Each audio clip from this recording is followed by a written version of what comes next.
Hello good afternoon friend, मैं आपका दोस्त रॉकरूप्स आपके चैनल योर सक्सेस में आपका हार्दिक स्वागत है। कैसे हैं आप सब दोस्त?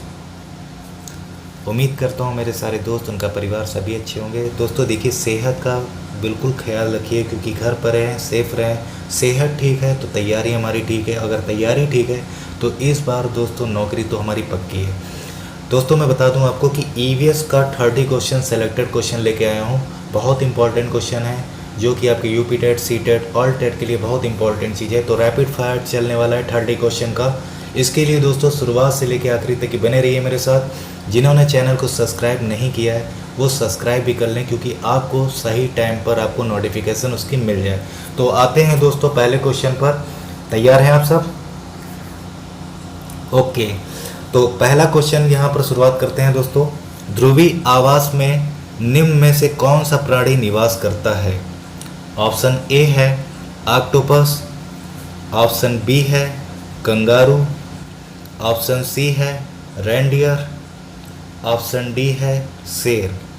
बताइए इसका राइट आंसर क्या होने वाला है। ध्रुवीय आवास में निम्न में से कौन सा प्राणी निवास करता है? बताइए इसका राइट आंसर क्या होगा। देखिए दोस्तों मैं बता दूं, ऑक्टोपस ऑक्टोपस किस में पाया जाता है? समुद्री में। ठीक है, ऑक्टोपस किस में पाया जाता है? समुद्री में। अगर मैं कंगारू की बात करूं तो कंगारू आप जानते हो कि ऑस्ट्रेलिया में पाया जाता है ना। रेनडियर की बात करूं, देखिए रेनडियर की अगर मैं बात करूं तो रेनडियर जानते क्या है? रेनडियर 12 सिंगा आपने देखा है? 12 सिंगा, तो 12 सिंगा जैसा ये दिखता है और ये दोस्तों जो है ध्रुवीय क्षेत्रों में पाया जाता है। ठीक है, तो ऑप्शन हमारा जो है सी राइट है, बिल्कुल सही। सी राइट है हमारा रेनडियर, क्योंकि ये 12 सिंगा जैसा दिखता है और ये ध्रुवीय क्षेत्रों में पाया जाता है। ठीक है, आते हैं दूसरे क्वेश्चन पर। देखिए रैपिड फायर है तो जल्दी जल्दी क्वेश्चन कराना है। 30 क्वेश्चन है मेरे पास, बहुत इंपॉर्टेंट है सेशन, तो बने रहिए मेरे साथ दोस्तों। आते हैं दूसरे क्वेश्चन पर। ऑल क्या है? बताइए ऑल क्या है। ऑप्शन ए है भीलों का आवास है, ऑप्शन बी बुशमैन लोगों का आवास है, ऑप्शन सी यूरोप की जनजातियों का आवास, ऑप्शन डी अपाचे लोगों का आवास। बताइए इसका राइट आंसर क्या होने वाला है।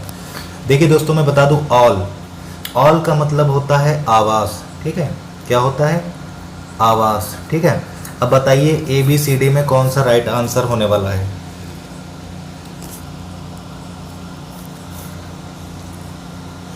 देखिए दोस्तों मैं बता दूं आपको कि जो बुशमैन है, बुशमैन लोगों का आवास ये है अफ्रीका में। ठीक है, अफ्रीका में जनजाति पाई जाती है। ठीक है, और मैं अगर बात करूं ऑल क्या है, ऑल जो है दोस्तों यूरोप की जनजातियों का आवास है। ठीक है, क्या है? यूरोप की जनजातियों का आवास। तो ऑप्शन हमारा जो है दोस्तों सी राइट होगा। ठीक है, ऑप्शन हमारा सी राइट है। हाँ जी, ऑप्शन सी राइट है। ठीक है, तो आप आगे आते हैं क्वेश्चन नंबर 3 पर। विश्व की प्रथम हवाई डाक सेवा का प्रारंभ कब हुआ? ऑप्शन ए है 1941 में, ऑप्शन बी है 1931 में, ऑप्शन सी है 1921 में, ऑप्शन डी है 1911 में। बताइए इसका राइट आंसर क्या होने वाला है। देखिए दोस्तों कमेंट पर मैं ध्यान नहीं दे रहा हूँ क्योंकि क्वेश्चन मुझे लेके चलाना है। क्वेश्चन जितना मैं ज़्यादा से ज़्यादा आपके लिए ला सकूँ वो ज़रूरी है। ठीक है, कमेंट तो मैं देखता रह रहा हूँ। बाकी मैं बात कर लूँ दोस्तों क्वेश्चन पर।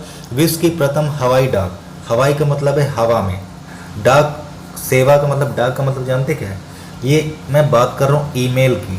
किसकी बात कर रहा हूँ? ईमेल की। ठीक है, तो विश्व की प्रथम हवाई डाक सेवा का प्रारंभ कब हुआ? तो दोस्तों मैं बता दूँ आपको राइट आंसर 1911 में। ठीक है, 1911 में हुआ था। और ये कहाँ हुआ था पता है? पहली बार मैं बता दूं 1911 में इलाहाबाद। ठीक है ना, अब तो प्रयागराज हो गया है। ठीक है, इलाहाबाद में नैनी। ठीक है, नैनी में शुरुआत हुई थी इसकी। इलाहाबाद में नैनी में शुरुआत हुई थी। आपने सुना होगा, नैनी जानते होंगे, जो इलाहाबाद में रहते हैं वो नैनी को जानते हैं। ठीक है, तो नैनी से शुरुआत हुई थी। ऑप्शन डी हमारा राइट है दोस्तों, ऑप्शन डी। ठीक है, आगे आते हैं क्वेश्चन नंबर 4 पर। पेप्सिन क्या होता है? बताइए पेप्सिन क्या होता है? पोषक पदार्थ होते हैं या फिर हार्मोन्स होते हैं या फिर विटामिन्स होते हैं, या फिर एंजाइम होते हैं? बताइए इसका राइट आंसर क्या होने वाला। बहुत इजी क्वेश्चन है ये, पेप्सिन क्या होता है।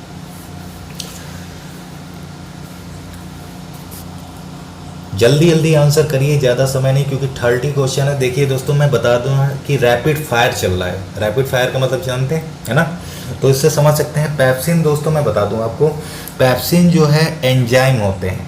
हमारा राइट आंसर है डी। ठीक है, पेप्सिन क्या होते हैं? एंजाइम होते हैं। और एंजाइम क्या होते हैं? एंजाइम दोस्तों जो होते हैं वो पाचक पदार्थ होते हैं। क्या होते हैं? पाचक पदार्थ। ठीक है, क्या होते हैं एंजाइम? पाचक पदार्थ होते हैं। तो ऑप्शन हमारा जो है डी राइट होगा। वेल डन, डी राइट है। बहुत बढ़िया, बहुत बढ़िया खेल रहे हो आप सब, बहुत बढ़िया, उम्दा, मज़ा आ रहा भाई। क्वेश्चन नंबर 5 पर आते हैं दोस्तों।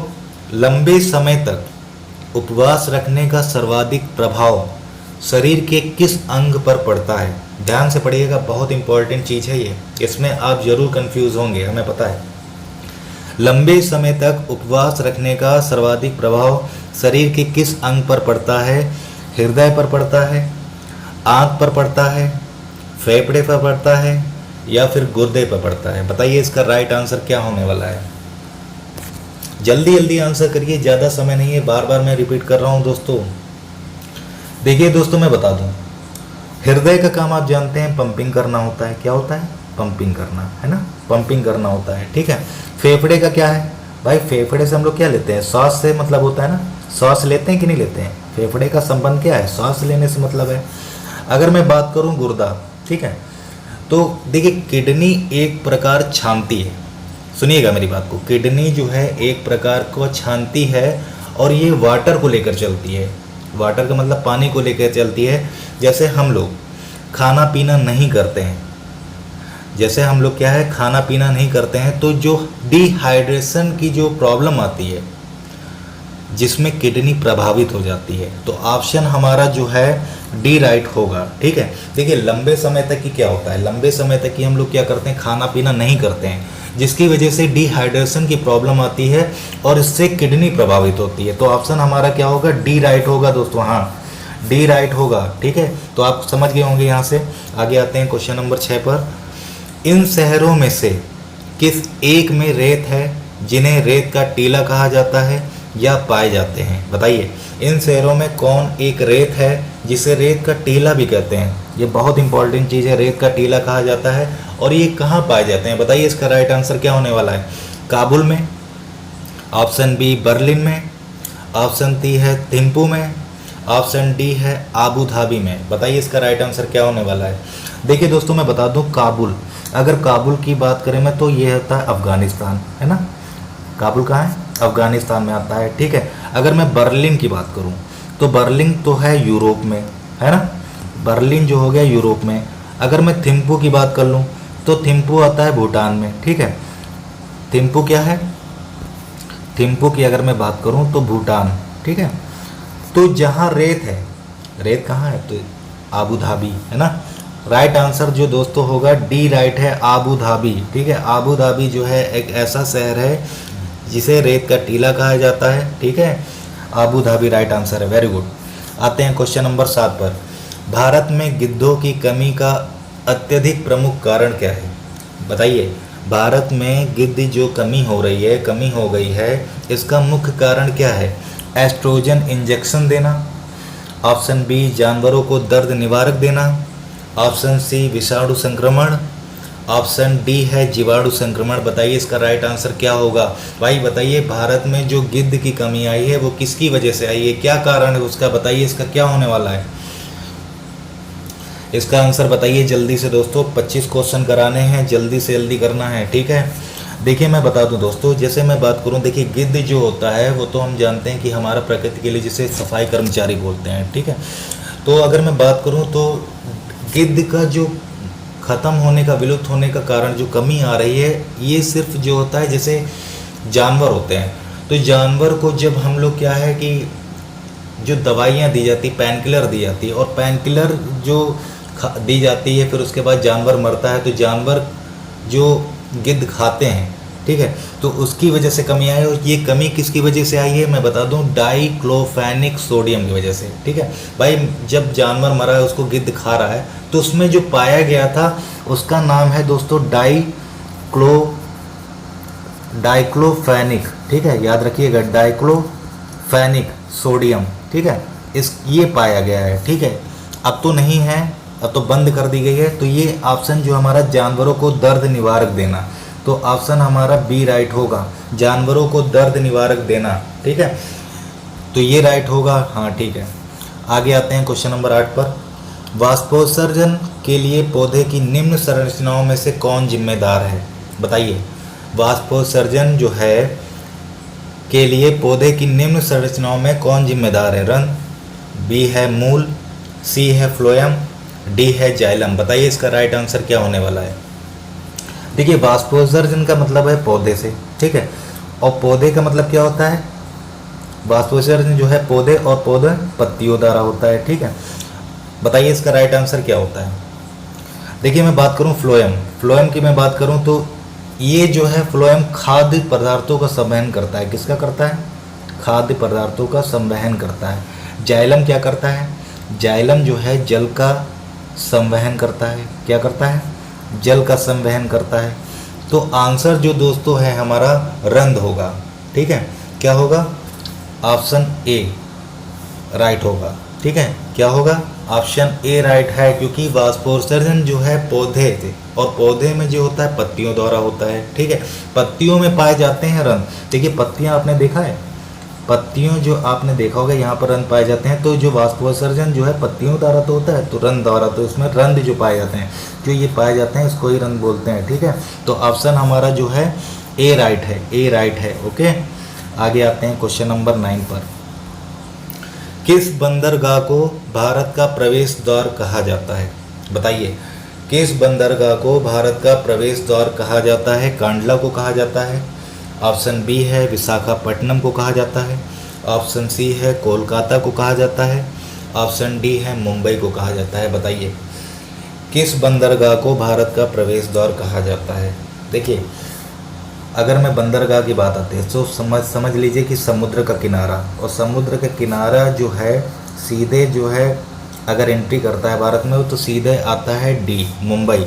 तो आंसर जो होगा किस बंदरगाह को भारत का प्रवेश द्वार कहा जाता है दोस्तों? आंसर है डी। हाँ ठीक है, आंसर डी होगा, मुंबई राइट आंसर है। हाँ ठीक है, बढ़िया बढ़िया है। ठीक है, आगे आते हैं क्वेश्चन नंबर 10 पर।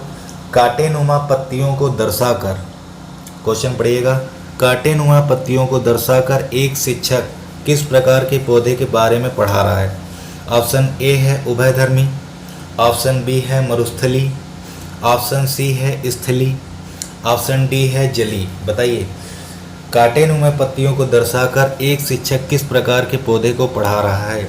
इसका आंसर बताइए दोस्तों। देखिए दोस्तों, मैं बता दूं, जो पत्तियां होती हैं, ठीक है, पत्तियां होती हैं वो किस में बदलती हैं? कांटों में बदलती हैं। ठीक है, कांटों में बदलती हैं। क्यों बदलती हैं पता है? पत्तियां कांटों में क्यों बदलती हैं? क्योंकि जब पानी की कमी होती है, पानी की कमी होती है तो वाष्पोत्सर्जन जो होता है वो नहीं हो पाता है। ठीक है, जब भाई पानी की कमी होती है तो वाष्पोत्सर्जन जो होता है वो नहीं हो पाता है। और जो पानी की कमी है ये कहाँ होती है दोस्तों? आप तो सभी जानते होंगे, मरुस्थलीय क्षेत्रों में, है ना? तो मरुस्थलीय क्षेत्रों में होती है कि नहीं होती है? तो आंसर हमारा क्या हुआ? राइट हुआ, बिल्कुल सही। ऑप्शन बी हमारा राइट है। बहुत बढ़िया, बहुत बढ़िया। आगे आते हैं क्वेश्चन नंबर 11 पर। दोस्तों देखिए, जल्दी जल्दी चलना है क्योंकि 30 क्वेश्चन है और हमें जल्दी लेके चलना है। ठीक है, आप सीखिए, बाकी मैं डाउट सारे क्लियर करूंगा, कोई टेंशन वाली बात नहीं है, बस बने रहिए मेरे साथ। ठीक है, आते हैं क्वेश्चन नंबर 11 पर। पदार्थ की किस अवस्था में अणुओं के मध्य की दूरी न्यूनतम होती है? बताइए, पदार्थ की किस अवस्था में अणुओं के मध्य की दूरी न्यूनतम होती है? इसका राइट आंसर क्या होगा? बताइए, ठोस में होगा, ऑप्शन बी द्रव में होगा, ऑप्शन सी गैस में होगा, ऑप्शन डी प्लाज्मा में होगा। बताइए इसका राइट आंसर क्या होने वाला है? जल्दी जल्दी बताइए दोस्तों। देखिए दोस्तों, कई लोग बताते हैं कि सर हमें नोटिफिकेशन नहीं मिल पाता। देखिए दोस्तों, नोटिफिकेशन के लिए मैं बता चुका हूँ कि आप सब्सक्राइब के बगल में देखा होगा नोटिफिकेशन बेल होगा, तो आप उसको ऑन कर लीजिए। ठीक है, तो जो भी आप लाइव टेस्ट होगा, जो भी आएगी वीडियो, वो आपको जो है तुरंत नोटिफिकेशन मिल जाएगा। देखिए दोस्तों, मैं बता दूं पदार्थ की किस अवस्था में अणुओं के मध्य की दूरी न्यूनतम होगी, तो वो है ठोस। ठीक है, अगर न्यूनतम की बात हो रही है, या ध्यान से सुनिएगा, अगर न्यूनतम की बात हो रही है तो ठोस। अगर मैं कह दूं कि अधिकतम होगी, अगर मैं कह दूं कि पदार्थ की किस अवस्था में अणुओं की मध्य की दूरी अधिकतम होगी, अधिकतम जो होगी दोस्तों, अधिकतम के लिए मैं बता दूं अधिकतम होगी गैस में। ठीक है, न्यूनतम की जब बात करेगा तो आप जो है ऑप्शन ए लगाएंगे, मतलब ठोस। न्यूनतम होती है ठोस में, और अधिकतम की बात करेगा तो वहाँ पर गैस होगा। ठीक है, तो आंसर हमारा यहाँ पर ए राइट है। ठीक है, आगे आते हैं क्वेश्चन नंबर 12 पर दोस्तों। निम्न में से कौन पर्यावरणीय पर्यटन का एक महत्वपूर्ण हिस्सा है? क्वेश्चन पढ़िएगा, आराम से क्वेश्चन पढ़िए, आंसर आपको खुद पता चल जाएगा। क्वेश्चन बस ढंग से पढ़िए, आंसर खुद आपके पास है। बताइए, निम्न में से कौन पर्यावरणीय पर्यटन का एक महत्वपूर्ण हिस्सा है? वनस्पति उद्यान, ऑप्शन बी चिड़ियाघर, ऑप्शन सी बगीचे, ऑप्शन डी राष्ट्रीय उद्यान। बताइए राइट आंसर क्या होने वाला है? देखिए पर्यावरणीय, देखिए पर्यावरण पर्यटन, पर्यटन का मतलब जानते हैं, घूमने टहलने का स्थान है ना, पर्यटन है ना, जहाँ पर पर्यटक आते हैं, मतलब जिसको कहते हैं पर्यटक आते हैं। ठीक है, और पर्यावरण जहाँ पर पर्यटक आते हैं वो उसको क्या कहते हैं हम लोग? राष्ट्रीय उद्यान बोलते हैं ना। देखा होगा कि नेशनल पार्क होता है ना, नेशनल पार्क आप लोग जाते हो, टिकट टिकट लगती है, म्यूजियम भी होते हैं। ठीक है, वहाँ पर तो नेशनल पार्क की मैं बात कर रहा हूँ, तो हमारा राइट आंसर जो होगा डी राइट होगा। ठीक है, बढ़िया, सही खेल रहे हो, सही खेल लो एकदम, ऐसे ही बस करते रहो आप लोग आंसर। ठीक है, बढ़िया कर रहे हो। तो हमारा डी राइट आंसर है इसका। आगे आते हैं क्वेश्चन नंबर 13 पर। भारत के समुद्री तट रेखा पर, क्वेश्चन नंबर 13 पर आ चुके हैं। भारत के समुद्री तट रेखा पर कितने जिले स्थित हैं? बताइए कितने जिले स्थित हैं? 56 हैं, 56 हैं, या फिर 66 66 हैं, या फिर 76 76 हैं, या फिर 86 मतलब 86 हैं। बताइए इसका राइट आंसर क्या होगा? भारत के समुद्री तट पर, समुद्री रेखा पर कितने जिले स्थित हैं? इसका राइट आंसर क्या होगा दोस्तों? बताइए, तुक्का नहीं मारना है। ठीक है, बस आंसर सोच समझ के करिए, टेस्ट हो रहा है आपका। ठीक है, हाँ, देखिए इसका जो राइट आंसर होगा दोस्तों 66, ऑप्शन बी राइट होगा। यहाँ से समझ लीजिए, देखिए ये जो है समुद्री तट रेखा, मतलब ये जो है ट्रेडिंग के लिए यूज़ की जाती है। ट्रेडिंग का मतलब समझ रहे हैं? ट्रेडिंग का मतलब होता है, जो आपने देखा होगा हैवी शिपमेंट के लिए, जहाज होते हैं हैवी शिपमेंट के लिए, है ना, यूज़ किया जाता है। तो भारत के समुद्री तट रेखा पर कितने जिले स्थित हैं? 66, बी आंसर हमारा राइट है। ठीक है, आगे आते हैं क्वेश्चन नंबर 14 पर। क्वेश्चन नंबर 14 है, पर्यावरण अध्ययन किसके प्रति दृष्टिकोण प्रदान करता है? ऑप्शन ए है मानवीय व्यवहार को समझने, ऑप्शन बी है पर्यावरण और पर्यावरण पर मानव जीवन के प्रभाव को समझना, ऑप्शन सी है पर्यावरण की समस्याओं को समझने, ऑप्शन डी है पर्यावरण की प्रकृति को समझने। बताइए इसका राइट आंसर क्या होने वाला है? जल्दी जल्दी बताइए दोस्तों, इसका राइट आंसर क्या होगा दोस्तों? पर्यावरण अध्ययन किसके प्रति दृष्टिकोण प्रदान करता है? आप लोग राइट करिए, तब तक मैं बता दूं। देखिए पर्यावरण की जब बात आती है तो पर्यावरण का जो है ना, सीधी सी बात है कि मानव से जुड़ा हुआ है ना। अगर मैं बात करूं कि अगर मेरा पर्यावरण है तो इंसान मानव है। ठीक है, तो इसलिए जो है पर्यावरण और पर्यावरण पर मानव जीवन को प्रभाव को समझना, क्योंकि पर्यावरण जो है मानव जीवन से क्या है, जुड़ा हुआ है ना। जुड़ा है कि नहीं जुड़ा है भाई? तभी तो हम लोग कहते हैं कि हरे पेड़ पौधे लगाइए, वृक्ष लगाइए, जीव जंतु को मत मारिए ना। जितना पेड़ पौधे लगाएंगे उतना जो है ना हम लोग अच्छे से रहेंगे। अगर पेड़ पौधे काटेंगे, ख़त्म करेंगे, तो हमारा जीवन खतरे में आएगा ना। तो इसलिए हमारा राइट आंसर जो है बी राइट होगा दोस्तों, पर्यावरण और पर्यावरण पर मानव जीवन के प्रभाव को समझना। बिल्कुल सही, बढ़िया। आगे आते हैं क्वेश्चन नंबर 15 पर दोस्तों। बताइए, क्वेश्चन नंबर 15 आ चुका है आपके सामने, पेश करता हूँ। 16 घास स्थल कहाँ पाए जाते हैं? ये रहा सवाल आपके लिए, 16 घास स्थल कहाँ पाए जाते हैं? ऑप्शन ए है पश्चिमी घाट में, ऑप्शन ए है पूर्वी घाट में, ऑप्शन सी है हिमालय में, ऑप्शन डी है विंध्याचल में। इसका राइट आंसर क्या होगा दोस्तों? बताइए जल्दी से। देखिए दोस्तों, हर दिन जो है लाइव टेस्ट हो रहा है। सब्सक्राइब आपका करना बहुत ज़रूरी है, क्योंकि आपको नोटिफिकेशन मिलना भी ज़रूरी है। एक भी जो है सेशन को मिस नहीं करना है, क्योंकि अब तैयारी बढ़ना है। ठीक है, बताइए दोस्तों, इसको जो है क्या राइट आंसर होने वाला है। देखिए 16 घास की अगर मैं बात करूं, 16 घास जो स्थल हैं दोस्तों वो पश्चिमी घाट में पाए जाते हैं। कहाँ पाए जाते हैं? पश्चिमी घाट में पाए जाते हैं। क्यों? देखिए 16 जो घास स्थल है वो वनों को उष्णकटिबंधीय मतलब माउंटेन जंगलों के रूप में माना जाता है। ठीक है, और इस तरह के जो घास के मैदान है बहुत ऊंचाई वाले क्षेत्रों में पाए जाते हैं। ठीक है, और ऊंचाई वाले क्षेत्र कहाँ होते हैं? पश्चिमी घाट में पाए जाते हैं ना। तो आंसर हमारा क्या होगा? राइट होगा। याद रखिएगा, जो 16 घास स्थल है, बात को नोटिस करा करें, 16 घास स्थल है वो वनों को उष्णकटिबंधीय माउंटेन जंगलों के रूप में माना जाता है। किसके रूप में? उष्णकटिबंधीय माउंटेन। ठीक है, तो ये चीज़ याद रखिएगा, पॉइंट को नोटिस करते रहिए। आगे आते हैं, इसका राइट आंसर समझ गए ना? इसका राइट आंसर समझ गए, पश्चिमी घाट है, ए राइट है। आगे आते हैं क्वेश्चन नंबर 16 पर। निम्नलिखित में से कौन सी खुराक में प्रोटीन अधिक में नहीं है? बताइए, निम्नलिखित में से कौन सी खुराक में प्रोटीन अधिक में नहीं है? पनीर, ऑप्शन बी दालें, ऑप्शन सी शुद्ध घी, ऑप्शन डी मांस। बताइए इसका राइट आंसर क्या है? निम्नलिखित में से कौन सी खुराक में प्रोटीन अधिक में नहीं है? नहीं है की बात कर रहा है, क्वेश्चन को भी पढ़ लीजिएगा।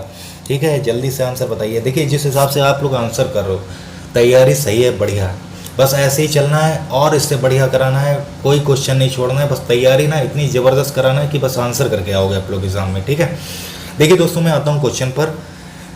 अगर मैं बात करूं निम्नलिखित में से कौन सी खुराक में प्रोटीन अधिक में नहीं है, तो मैं बात करूंगा शुद्ध घी में। क्यों? देखिए शुद्ध घी में जो होती है प्रोटीन की मात्रा जो होती है दोस्तों शून्य होती है, मतलब जीरो होती है। ठीक है, शुद्ध घी में प्रोटीन की मात्रा जीरो होती है, जीरो। ठीक है, और अगर मैं बात करूं कि दाल में, अगर दाल की बात आती है तो दाल में जो प्रोटीन की मात्रा होती है दोस्तों, यहाँ से समझ लीजिएगा, ऐसे पूछ भी लिया जाता है कि दाल में प्रोटीन की मात्रा कितनी होती है, तो दाल में जो है 20 से 35%। ठीक है, 20 से 35% होती है। अगर मैं बात करूं पनीर की, तो पनीर में दोस्तों जो होता है कम से कम 9% लगभग पाया जाता है प्रोटीन। ठीक है, और अगर मैं मांस की बात करूं तो मांस में दोस्तों जो है 8 से लेके 20% प्रोटीन पाया जाता है। ठीक है, 8 से 20%। ठीक है, तो हमारा जो इसमें प्रोटीन अधिक में नहीं है तो वो है शुद्ध घी, मतलब सी हमारा राइट आंसर है। आगे आते हैं क्वेश्चन नंबर 17 पर। बहुत बढ़िया, ठीक है, बहुत सही, बहुत बढ़िया। निम्नलिखित में से कौन सा जल को असंक्रमित करने में सहायक नहीं है? ऑप्शन ए है निस्पंदन, ऑप्शन बी है क्लोरीन गोलियां, ऑप्शन सी है फिटकरी, ऑप्शन डी है उबालना। बताइए इसका राइट आंसर क्या है? निम्नलिखित में से कौन सा जल को असंक्रमित करने में सहायक नहीं है? ठीक है, तो इसका राइट आंसर दोस्तों क्या होगा? बताइए जल्दी से। देखिए दोस्तों, मैं बता दूं आपको कि जो क्लोरीन होती है, जो क्लोरीन की गोलियां हो गई और फिटकरी हो गई। ठीक है, फिटकरी जो हो गई वो पानी में जब डाला जाता है, ठीक है, पानी में डालने पर या पानी को उबालने से इसका तो पानी का संक्रमण खत्म हो जाता है, समाप्त हो जाता है। लेकिन मैं बात करूं अगर निस्पंदन की, निस्पंदन का मतलब जानते हैं, छानना होता है ना। लेकिन निस्पंदन की अगर बात आती है तो ये पानी में अवशिष्ट जो उपस्थित होते हैं, जैसे मैं बात करूं पानी में उपस्थित क्या होता है, जैसे मान लो कि धूल होता है, बालू होता है, तो इसको दूर किया जाता है ना, क्योंकि ये तो छानता है। ठीक है, असंक्रमित मतलब चीज़ को जो है ना ख़त्म नहीं करता है, तो निस्पंदन जो होता है छानने का काम करता है। तो हमारा राइट आंसर जो होगा दोस्तों ए होगा। ठीक है, क्लोरीन गोलियां, फिटकरी, उबालना ये तो जो है संक्रमण को समाप्त करता है, लेकिन निस्पंदन जो है वो तो छानने का काम करता है। ठीक है, तो ये हमारा राइट आंसर होगा ए। ठीक है, आते हैं क्वेश्चन नंबर 18 पर। निम्नलिखित में से किस वनस्पति के बीज हम खाते हैं? बताइए, निम्नलिखित में से किस वनस्पति के बीज हम खाते हैं? ऑप्शन ए है गाजर, ऑप्शन बी है मक्का, ऑप्शन सी है केला, ऑप्शन डी है मूंगफली। बताइए इसका राइट आंसर क्या है? निम्नलिखित में से किस वनस्पति के बीज हम खाते हैं? इसका राइट आंसर क्या होगा? टाइप करिए जल्दी दोस्तों। 30 क्वेश्चन है टोटल और रैपिड फायर चल रहा है, तो आंसर भी जल्दी जल्दी होने चाहिए ना। बताइए दोस्तों इसका क्या राइट आंसर है? देखिए दोस्तों, मैं बता दूं आपको कि गाजर और मक्का और केला, गाजर, मक्का और केला, इसकी अगर मैं बात करूं तो ये तो दोस्तों जो है ये तो खाने वाला एक गुदा होता है ना। ये तो खाने वाला क्या होता है? गुदा होता है ना। अगर मैं मूंगफली की बात करूं तो मूंगफली जो खाने वाला भाग जो होता है ना उसका बीज ही होता है ना भाई। जो मूंगफली को जो हम खाते हैं, जो खा रहे हैं, वो तो बीज ही तो है। तो राइट आंसर हमारा क्या हुआ? मूंगफली। ठीक है, मूंगफली जो हम खाते हैं वही वनस्पति मतलब बीज होता है। ठीक है, वही तो बीज है। तो डी राइट आंसर है हमारा। हाँ ठीक है, बढ़िया, सही खेल लो, सही खेल लो भाई। डी राइट आंसर है, बहुत बढ़िया। आगे आते हैं क्वेश्चन नंबर 19 पर दोस्तों। बताइए, कीट बच्ची आपके सामने आ चुका है क्वेश्चन नंबर 19। कीट बच्ची पादप जिस मृदा पर उगते हैं उसमें कौन सा तत्व नहीं होता है? नाइट्रोजन नहीं होता है, ऑप्शन बी कार्बन नहीं होता है, ऑप्शन सी सल्फर नहीं होता है, ऑप्शन डी पोटेशियम नहीं होता है। बताइए, कीट बच्ची पादप जिस मृदा पर उगते हैं, मृदा का मतलब मिट्टी पर, ठीक है, उसमें कौन सा तत्व नहीं होता है? बताइए इसका राइट आंसर क्या होगा? जल्दी जल्दी बताया करिए दोस्तों, तैयारी है अच्छी है ना, तो आंसर भी जल्दी होने चाहिए। देखिए दोस्तों, मैं अगर बात कर लूँ कीट बच्ची पादप की, देखिए कीट बच्ची जो पादप होते हैं जिस मृदा पर उगते हैं उसमें नाइट्रोजन तत्व नहीं होता। क्या नहीं होता? नाइट्रोजन। क्यों नहीं होता? क्योंकि देखिए, क्योंकि पौधे जो हैं कीट का भक्षण करते हैं और वही तो नाइट्रोजन की कमी को पूरा करते हैं, है ना? नहीं समझे? देखिए, जो पौधे होते हैं वो कीटों का भक्षण करते हैं, ठीक है। क्यों करते हैं? क्योंकि वो नाइट्रोजन की कमी को पूरा करते हैं, ठीक है। तो इस वजह से जो है कीट बच्ची पादप जिस मृदा पर उगते हैं वहाँ पर नाइट्रोजन तत्व नहीं होता है, ठीक है। ए राइट आंसर है हमारा। हाँ सही है, ठीक है, बढ़िया खेल रहे हैं। ए राइट आंसर है, ए नाइट्रोजन हमारा होगा राइट आंसर। आगे आते हैं क्वेश्चन नंबर 20 पर। आपके सामने पेश करता हूँ 20 नंबर क्वेश्चन है, मनुष्य के हृदय में वैष्म होते हैं, कितने वैष्म होते हैं? 1 होते हैं, ऑप्शन बी 2 होते हैं, ऑप्शन सी 3 होते हैं, ऑप्शन डी 4 होते हैं। बताइए, मनुष्य के हृदय में वैष्म कितने होते हैं? बताइए इसका राइट आंसर क्या होगा? जल्दी से बताइए दोस्तों। देखिए दोस्तों, मैं बता दूं, ये कंफ्यूज करने का एक क्वेश्चन है। वैष्म का मतलब जानते हैं? वैष्म की अगर मैं बात करूं तो कच्छ की बात कर रहा है, ठीक है। आपने क्वेश्चन पढ़ा होगा ना कि मनुष्य के हृदय में कितने कच्छ होते हैं। तो दोस्तों मैं बता दूं, मनुष्य के हृदय में 4 कच्छ होते हैं। कितने होते हैं? 4। कौन कौन से होते हैं? देखिए, 2 नीले हो गए जिनको बोलते हैं वेंट्रिकल, ठीक है। 2 हो गए वेंट्रिकल, ठीक है। और 2 क्या हो गए? ऑरिकल, ठीक है। 2 होते हैं वेंट्रिकल और 2 होते हैं ऑरिकल। मतलब हमारा कहने का मतलब होता है 2 निलय 2 आलिंद, है ना। देखिए, हृदय की अगर मैं बात करूं तो 1 मिनट में कितनी बार जो है धड़कता है? 1 मिनट में 72 बार, है ना। और इसका भार कितना होता है ये भी समझ लीजिए। हृदय का भार कितना होता है? 300 से लेके 350 ग्राम, ठीक है। ये भी चीज़ समझ लीजिएगा। हृदय का जो भार होता है 300 से लेके 300-350 किलोग्राम, सॉरी, हृदय का जो भार होता है 300 से लेके 350 ग्राम होता है, ठीक है। और 1 मिनट में 72 बार धड़कता है, ठीक है। और मनुष्य के हृदय में कितने वैष्म होते हैं या कच्छ होते हैं? 4 कच्छ होते हैं, 2 निलय और 2 आलिंद। आते हैं क्वेश्चन नंबर 21 पर। क्वेश्चन नंबर 21 रहा आपके सामने, विलयन पाठ की प्रायोगिक व्याख्या हेतु विलय के रूप में शिक्षक को कौन सा पदार्थ लेना चाहिए? ऑप्शन ए है नारियल का तेल, ऑप्शन बी है नारियल का पानी, ऑप्शन सी है पारा, ऑप्शन डी है सोडियम क्लोराइड। बताइए इसका राइट आंसर क्या होने वाला है? विलयन पाठ की प्रायोगिक व्याख्या हेतु विलय के रूप में शिक्षक को कौन सा पदार्थ लेना चाहिए? इसका राइट आंसर क्या होगा? जल्दी जल्दी टाइप करिए। देखिए आंसर सही कर रहे हो आप लोग, ठीक है। हाँ बढ़िया है, आंसर आप लोग सही करो, अच्छा खेल लो। कमेंट में सबके देख रहा हूँ, चिंता ना करो, सब पर नज़र रखे हूँ। क्वेश्चन करा रहा हूँ उसका मतलब ये नहीं कि कमेंट नहीं देखता हूँ। देखिए दोस्तों, मैं बात करूँ सोडियम क्लोराइड, ठीक है। विलयन पाठ की प्रायोगिक व्याख्या हेतु विलय के रूप में शिक्षक को कौन सा पदार्थ लेना चाहिए? Sodium chloride. सोडियम क्लोराइड क्या होता है? NaCl, है ना, NaCl बोलते हैं। देखिए, सोडियम क्लोराइड जो होता है जल में घुलनशील होता है और साथ में ही इन्हें जल से आसवन विधि द्वारा पुनः प्राप्त किया जा सकता है, ठीक है।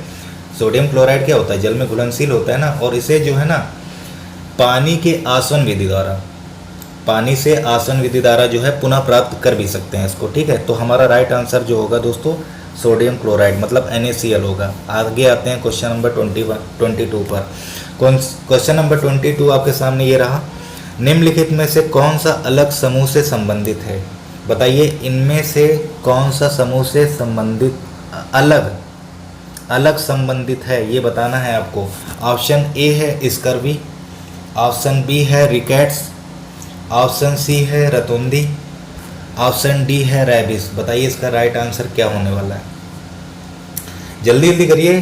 क्वेश्चन देखिए अच्छे भी हैं और ये इंपॉर्टेंट सेलेक्टेड क्वेश्चन है, ये जो है ना एग्ज़ाम में पूछे जाते हैं, ठीक है। और आने के चांसेस भी हैं, ऐसे ऐसे क्वेश्चन बीच में भी हमने दिए हैं जो आ भी सकते हैं, ठीक है। तो इम्पॉर्टेंट सेशन है, इसको लाइक शेयर दोस्तों आप लोग करते रहिए, क्योंकि लाइक शेयर हमारा मोटिवेट, इसमें कमी नहीं होनी चाहिए। पढ़ाने में मज़ा तभी आता है जब आप लाइक शेयर करते हैं, ठीक है। तो लाइक शेयर और सब्सक्राइब, बस 3 चीज़ें आपका काम है। बताइए इसका दोस्तों राइट आंसर क्या होने वाला है? देखिए दोस्तों मैं बता दूं, स्कर्वी, अगर मैं स्कर्वी की बात करूं तो स्कर्वी किससे होता है? विटामिन सी की कमी से, है ना, विटामिन सी। अगर रिकेट्स की बात आती है तो रिकेट्स कहाँ होता है? विटामिन डी से, है ना, विटामिन डी की बात। अगर रतौंदी तो विटामिन ए की कमी से। लेकिन रैबिज क्या है? रैबिज तो भाई कुत्ते के काटने से होता है ना। तो हमारा अलग क्या हो गया? इनमें से अलग क्या है? हमारा रैबिज। तो डी राइट आंसर है। बहुत बढ़िया, बहुत शानदार खेल रहे भाई दोस्त, ऐसे ही मज़ा आता है भाई, बहुत बढ़िया। आगे आते हैं क्वेश्चन नंबर 23 पर दोस्तों। एक अध्यापक मेघा पाटकर व अमृता देवी बिश्नोई के योगदान पर बोल रहा है क्योंकि ऑप्शन ए है दोनों का संबंध जल संरक्षण के आंदोलन से है, ऑप्शन बी दोनों महिला सशक्तिकरण आंदोलन से संबंध है, ऑप्शन सी दोनों के आंदोलन पर्यावरणीय मुद्दों पर है, ऑप्शन डी दोनों ने चिपको आंदोलन को आगे बढ़ाया। बताइए इसका राइट आंसर क्या है? एक अध्यापक मेघा पाटकर और अमृता देवी बिश्नोई के योगदान पर बोल रहा है क्योंकि, क्या राइट आंसर होगा? ABCD में कौन सा राइट आंसर होने वाला है? जल्दी से बताइए दोस्तों, जल्दी जल्दी कमेंट करिए दोस्तों। देखिए दोस्तों मैं बता दूं आपको, मेघा पाटकर की अगर बात आती है तो मेघा पाटकर एक प्रसिद्ध पर्यावरण विद्वान है, ठीक है। मेघा पाटकर की अगर बात आती है तो ये एक प्रसिद्ध पर्यावरण विद्वान है। मेघा पाटकर की मैं बात कर रहा हूँ। मेघा पाटकर जो हैं पर्यावरण विद्वान एक प्रसिद्ध, जिन्होंने नर्मदा बचाओ आंदोलन की शुरुआत की थी, ठीक है। और अगर मैं बात करूं अमृता देवी बिश्नोई की, तो अमृता देवी जो बिश्नोई है ये पर्यावरण बचाने के लिए, पर्यावरण मतलब पेड़ पौधों को ना काटने का अभियान इन्होंने चलाया था, ठीक है। मेघा पाटकर जी ने जो है नर्मदा बचाओ आंदोलन की शुरुआत की थी और अमृता देवी बिश्नोई जी जो है पर्यावरण बचाने के लिए मतलब पेड़ को ना काटने का अभियान चलाया। तो दोस्तों इन दोनों द्वारा चलाया गया जो आंदोलन है वो तो पर्यावरण पर है ना, इन दोनों ने जो चलाया है आंदोलन ये तो पर्यावरण पर है ना। तो दोनों के आंदोलन पर्यावरण मुद्दों पर है। तो आंसर हमारा क्या राइट होगा? सी राइट होगा। बहुत बढ़िया, शानदार दोस्तों, बहुत बढ़िया, बहुत उम्दा, बहुत मज़ेदार। आगे आते हैं क्वेश्चन, सी राइट होगा इसका दोस्तों, ठीक है। आगे आते हैं क्वेश्चन नंबर 24 पर। उत्सर्जन तंत्र किससे संबंधित नहीं है? बताइए। ऑप्शन ए है कान से, ऑप्शन बी है फेफड़े से, ऑप्शन सी है त्वचा से, ऑप्शन डी है वृक्क से। बताइए उत्सर्जन तंत्र किससे संबंधित नहीं है? इसका राइट आंसर क्या होगा दोस्तों? जल्दी जल्दी टाइप करिए दोस्तों। लाइक शेयर में बहुत कमी कर रहे हो आप लोग, लाइक शेयर इसको जो है बढ़ाइए जितना हो सके। देखिए लाइक शेयर इसलिए कहते हैं क्योंकि इससे हमें मोटिवेट मिलता है कि हाँ आपको अच्छा लग रहा है, सेशन अच्छे लग रहे हैं, क्वेश्चन है ना। तो ये मोटिवेट करने के लिए तो आप कर सकते हो ना, इतना तो कर सकते हैं मेरे लिए। बाकी मैं आपके लिए कमी छोड़ने वाला नहीं, इसके लिए आप चिंता ना करिए। तैयारी इतनी ज़बरदस्त कराऊंगा ना, देखते रह जाओगे आप। आते हैं दोस्तों क्वेश्चन पर। उत्सर्जन तंत्र की अगर बात करूँ, देखिए उत्सर्जन तंत्र की अगर बात आती है तो देखिए शरीर का जो वो भाग होता है जहाँ से अपशिष्ट, शरीर का वह भाग जहाँ से अपशिष्ट तत्वों का उत्सर्जन होता है तो उसे हम लोग क्या बोलते हैं? उत्सर्जी अंग बोलते हैं। उसको क्या बोलते हैं? उत्सर्जी अंग बोलते हैं। अगर मैं बात करूँ वृक्क की, अगर बात करें वृक्क से क्या होता है भाई? वृक्क से जो है मूत्र का उत्सर्जन होता है, ठीक है। किसका? मूत्र का उत्सर्जन होता है। अगर मैं त्वचा की बात करूँ तो त्वचा से क्या होता है? पसीने का उत्सर्जन होता है ना। त्वचा से हम लोग क्या करते हैं? पसीने का उत्सर्जन होता है। अगर मैं बात करूं फेफड़ा, तो फेफड़ा क्या करता है बताइए? भाई फेफड़े से जो है CO2 मतलब कार्बन डाइऑक्साइड का उत्सर्जन होता है ना, तो बचा क्या, कान। तो कान तो दोस्तों ज्ञानेंद्री हो गई, समझ गए ना भाई। उत्सर्जन तंत्र किससे संबंधित नहीं है, फेफड़ा तो उत्सर्जन तंत्र है, त्वचा भी हो गया, वृक्क हो गया, लेकिन कान तो हमारा क्या है, कान हमारा ज्ञानेंद्री है। तो आंसर हमारा क्या होगा, राइट आंसर हमारा कान होगा, ठीक है, कान राइट है। आगे आते हैं क्वेश्चन नंबर 25 पर। ध्वनि सबसे ज़्यादा तेज चलती है, ये क्वेश्चन ऐसा है जिसमें देख लीजिएगा जरूर जो है ना कंफ्यूज होंगे बच्चे, कुछ ना कुछ जरूर लगाएंगे, मुझे पता है। ध्वनि सबसे ज़्यादा तेज किस में चलती है बताइए। ऑप्शन ए निर्वात में, ऑप्शन बी पानी में, ऑप्शन सी हवा में, ऑप्शन डी लकड़ी में। सोच समझ के आंसर दीजिएगा, इसमें गलत नहीं होना चाहिए। हमें पता है इसमें 2 आंसर आएंगे। बताइए इसका राइट आंसर दोस्तों क्या होने वाला है। देखिए दोस्तों मैं बता देता हूँ आपको, ध्वनि जो है सबसे ज़्यादा जो चलती है लकड़ी में चलती है। लकड़ी में सबसे ज़्यादा तेज क्यों चलती है ये भी बता दे रहा हूँ आपको। देखिए सुनिएगा दोस्तों, देखिए ध्वनि की चाल जो होती है वो माध्यम के घनत्व पर निर्भर करती है। किसके, माध्यम, ठीक है। ध्वनि की चाल जो है माध्यम के घनत्व पर निर्भर करती है। जैसे जैसे माध्यम का घनत्व बढ़ता है वैसे वैसे क्या होता है, ध्वनि की चाल बढ़ती है ना। जैसे जैसे माध्यम का घनत्व बढ़ेगा दोस्तों वैसे वैसे ध्वनि की चाल भी बढ़ती है। और लकड़ी का अगर मैं बात करूं, लकड़ी का घनत्व दोस्तों सबसे अधिक होता है, इसलिए लकड़ी में ध्वनि की चाल सबसे अधिक होती है। अब ये चीज़ दूर हो गई होगी आपको, अब मत करना निर्वात, ठीक है, हमें पता है निर्वात बहुत लोग करते हैं, ठीक है। तो ये चीज़ हुई क्लियर, आंसर हमारा डी होगा, डी लकड़ी में सबसे तेज चलती है। आते हैं क्वेश्चन नंबर 26 पर, सही है। 26 क्वेश्चन पर आ चुके हैं दोस्तों हम लोग। 26 क्वेश्चन ये रहा आपके सामने। मादा मच्छर रक्त चूसने का कार्य क्यों करती है। मादा मच्छर रक्त चूसने का कार्य क्यों करती है। ऑप्शन ए है मलेरिया फैलाने के लिए, ऑप्शन बी है संक्रमण फैलाने के लिए, ऑप्शन सी है अपने जीवन को बचाने के लिए, ऑप्शन डी है अंडे देने के लिए। बताइए राइट आंसर क्या होगा इसका। मादा मच्छर रक्त चूसने का कार्य क्यों करती है। देखिए मादा मच्छर तो है रक्त चूसती है, और जो नर मच्छर होता है वो रक्त नहीं चूसता है। जानते हो क्यों? क्योंकि जो मादा मच्छर जो होती है वो स्वस्थ अंडे देने के लिए रक्त चूसने का कार्य करती है, ठीक है। और जो नर मच्छर होता है वो रक्त नहीं चूसता है, ठीक है। तो समझ गए होंगे ना यहाँ से कि अंडे देने के लिए जो है स्वस्थ अंडे देने के लिए जो है रक्त चूसने का कार्य करती है कौन, मादा मच्छर, ठीक है। तो हमारा राइट आंसर क्या होगा, डी राइट होगा। बहुत बढ़िया, बहुत सही है, बहुत बढ़िया खेल लो आप लोग। आगे आते हैं क्वेश्चन नंबर 27 पर। 27 का क्वेश्चन ये रहा, मिथिला लोक चित्रकला का लोकप्रिय नाम है। बताइए मिथिला लोक चित्रकला का लोकप्रिय क्या नाम है। वारली है, ऑप्शन बी मांडना, ऑप्शन सी है मधुबनी, ऑप्शन डी है अल्पना। बताइए इसका राइट आंसर क्या होगा। मिथिला लोक चित्रकला का लोकप्रिय नाम है, बताइए इसका राइट आंसर क्या होगा दोस्तों। जल्दी जल्दी टाइप करिए आंसर। देखिए आपका काम है सिर्फ आंसर करना, ठीक है। आंसर जल्दी जल्दी करिए क्योंकि क्वेश्चन भी हमें कराने होते हैं। बाकी दोस्तों मैं बार बार रिपीट कर रहा हूँ कि लाइक शेयर में कंजूसी मत करिए, क्योंकि ये हमें मोटिवेट करता है, इसलिए कहता हूँ आप लाइक शेयर ज़्यादा से ज़्यादा करा करें, ठीक है। सेशन को जो है ना जितना पसंद करेंगे, जितना आप लाइक शेयर करेंगे ना, उतना हमको मज़ा आता है पढ़ाने में। देखिए दोस्तों क्वेश्चन पर आता हूँ।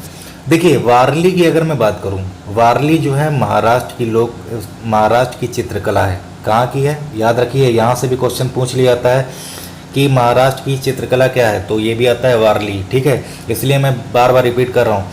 मांडना की अगर मैं बात करूँ तो ये राजस्थान की है, ठीक है। ये कहाँ की है, राजस्थान की। अल्पना की अगर बात करूँ तो देखिए अल्पना जो दोस्त होता है वो एक प्रकार की रंगोली है। जैसे हम लोग त्यौहार में नहीं है, जैसे हो दिवाली में होते हैं, अपने आंगन में क्या बनाते हैं, रंगोली बनाते हैं, तो वो दोस्तों उसी को बोलते हैं अल्पना, ठीक है। ये एक प्रकार की रंगोली होती है अल्पना। अगर बात करूँ मधुबनी, तो मधुबनी ही हमारा राइट आंसर है। मिथिला लोक चित्रकला का लोकप्रिय नाम मधुबनी है, क्योंकि मधुबनी जो चित्रकला है ये जो है नेपाल के मिथिला क्षेत्र में, और भारत के अगर मैं बात करूं ये बिहार राज्य में प्रचलित है। ठीक है, ये चीज़ याद रखिएगा, मधुबनी जो है नेपाल के मिथिला क्षेत्र में और भारत के बिहार राज्य में प्रचलित है। तो ऑप्शन हमारा सी राइट है, सी। ठीक है, ये चीज़ हुई क्लियर। आगे आते हैं क्वेश्चन नंबर 28 पर। बताइए दोस्तों, भारत में कितने प्रतिशत भूमि पर वन है? ऑप्शन ए है 33.47, ऑप्शन बी है 29.47, ऑप्शन सी है 24.39%, ऑप्शन डी है 19.47%। बताइए इसका राइट आंसर क्या होगा? भारत में कितने प्रतिशत भूमि पर वन है? बहुत इंपॉर्टेंट क्वेश्चन है। इसके पहले वाला चित्रकला वाला वो भी इम्पॉर्टेंट था, ये भी इम्पॉर्टेंट है। ठीक है, तो इस चीज़ को ध्यान से देखिएगा दोस्तों। बताइए इसका राइट आंसर क्या होने वाला है? देखिए दोस्तों, एक चीज़ मैं बता दूं, जब 2007 में जो वन रिपोर्ट बनी थी, 2007 में वन रिपोर्ट बनी थी, तो भारत में जो वन थे तब थे 19.47%। ठीक है, 19.47%, 2007 की बात कर रहा हूँ। और अगर मैं 2017 की बात करूँ, ठीक है, तो 2017 में जो है 15वीं रिपोर्ट आई थी। कौन सी? 15वीं रिपोर्ट आई है। और रिपोर्ट कौन लाया है? ISFR। ठीक है, ISFR। ठीक है, ये क्या होता है? ये होता है दोस्तों Indian state of forest report. ठीक है, ये आई है 2017 में। ISFR, इसका फुल फॉर्म भी याद जाता है, कभी कभी पूछ लिया जाता है, तो इसका फुल फॉर्म है India state of forest report. तो 2017 में जो 15वीं रिपोर्ट बनी है, उसके अकॉर्डिंग जो दोस्तों भारत में जो प्रतिशत भूमि पर वन है वो है 24.39%। ठीक है, तो आंसर हमारा क्या राइट हुआ? सी राइट हुआ। कई लोग यही चीज़ मैं सोच रहा था कि 19.47 पर आएंगे, तो सी राइट है हमारा दोस्तों, सी। वो 19.47 की बात करें तो वो हमारा जो दोस्तों है हमारा 2007 के अकॉर्डिंग है। ठीक है, 2007 के अकॉर्डिंग है। आगे आते हैं दोस्तों 29 क्वेश्चन पर। इनमें से कौन सा जैव अपघट्य पदार्थ है? बताइए इनमें से कौन सा जैव अपघट्य पदार्थ है? ऑप्शन ए है प्लास्टिक, ऑप्शन बी है पॉलीथीन, ऑप्शन सी है सीसा, ऑप्शन डी है इनमें से कोई नहीं। बताइए इनमें से कौन जैव अपघट्य पदार्थ है? तो क्या राइट आंसर होने वाला है दोस्तों? देखिए आंसर जैसे आप कर रहे हैं अच्छा कर रहे हैं, बढ़िया खेल रहे हैं। ठीक है, तैयारी ऐसे ही करना है, बस आगे भी ऐसे ही इससे डबल करना है, बढ़िया बढ़ाना है और नौकरी पा के रहना। बस मेरा एम यही है, मेरा लक्ष्य यही है कि बस आप जल्दी से सक्सेस हो। ठीक है, बाकी लाइक शेयर करेंगे तो हमको भी अच्छा लगेगा दोस्तों ना। देखिए इनमें से अगर मैं जैव अपघट्य की बात करूँ, ठीक है, तो देखिए जैव अपघट्य की अगर मैं बात करूँ तो जैव अपघट्य पदार्थ वे होते हैं दोस्तों कि जो जैविक रूप से आसानी से नष्ट नहीं होते हैं। सीधी सी बात है ना, जैव अपघट्य का मतलब क्या हुआ? जो जैविक रूप से आसानी से नष्ट नहीं होते, है ना, नष्ट नहीं होते। तो क्या होता है? प्लास्टिक भी नहीं नष्ट होता है ना, पॉलीथीन भी नष्ट नहीं होता है, शीशा भी नष्ट नहीं होता है। तो सीधी सी बात क्या राइट हुआ? डी राइट हुआ, है ना भाई। पॉलीथीन और प्लास्टिक शीशा नष्ट नहीं होता है, और जैव अपघट्य का मतलब होता है जो नष्ट नहीं होते, है ना। तो हमारा राइट आंसर क्या हुआ दोस्तों? डी राइट है, डी। बहुत बढ़िया, डी राइट है। सुंदर सुंदर, बहुत बढ़िया, सुंदर खेल लो। आगे आते हैं क्वेश्चन नंबर 30 पर। राष्ट्रीय बाल श्रम उन्मूलन की स्थापना कब की गई थी? राष्ट्रीय बाल श्रम की अगर मैं दोस्तों बात कर लूँ कि देखिए राष्ट्रीय बाल श्रम के चक्कर में जो है सरकार बहुत प्रयास कर रही है, क्योंकि जिस हिसाब से गरीबी है ना, बच्चे जो है काम करते हैं, तो इस वजह से जो सरकार अपनी तरफ से जो प्रयास कर रही है उनके लिए इतना मतलब कर रही है, जिसमें शिक्षा का स्तर जो है बढ़ा रही है, स्कूल में दाखिला दे रही है, सारी चीज़ें करने का प्रयास कर रही है जिसमें ये सारी चीज़ें कम हों। ठीक है, तो दोस्तों मैं बात करूं राष्ट्रीय बाल श्रम उन्मूलन जो प्राधिकरण की स्थापना जो हुई थी 26 सितंबर 1994, मतलब 26 सितंबर 1994 को की गई थी। और शुरू में ये जो प्राधिकरण है दोस्तों वो 13 राज्यों में, ठीक है, शुरू में जब ये प्राधिकरण आया था ये 13 राज्यों और 200 जिलों में गठित किए गए थे। ठीक है, जब शुरू में आया था तो 13 राज्यों और 200 जिलों में बात कर रहा हूँ मैं। ठीक है, 13 राज्य हैं ये 13 राज्य हैं और 200 जिलों में गठित किए गए थे। तो राइट आंसर हमारा हो गया डी राइट है। ठीक है, तो क्वेश्चन हुए दोस्तों समाप्त। और अगर आपको सेशन अच्छा लग रहा है और डेली जो है दोस्तों मैं क्लास आपको बता दूं, आपका लाइव टेस्ट 1:15 यही टाइम रहेगा। डेली आपका लाइव टेस्ट चलने वाला है, क्योंकि तैयारी बढ़ाना है तो लाइव टेस्ट देना पड़ेगा, क्योंकि अपना मूल्यांकन करना ज़रूरी है। क्योंकि आप कितना दूध पानी में हो ये जानना ज़रूरी है, क्योंकि अगला हमारा क्या है, अगला हमारा एग्ज़ाम है, जहाँ से हमें नौकरी पानी है वही हमें पाना है। ठीक है, तो इसके लिए दोस्तों जो है आप जो है पूरी तैयारी में रहें। बाकी जो है मैं पूरी तरह से प्रयास कर रहा हूँ और आप लगे रहिए मेरे साथ, बने रहिए मेरे साथ दोस्तों। और जिन्होंने चैनल को सब्सक्राइब नहीं किया है सब्सक्राइब भी कर लें। धन्यवाद दोस्तों।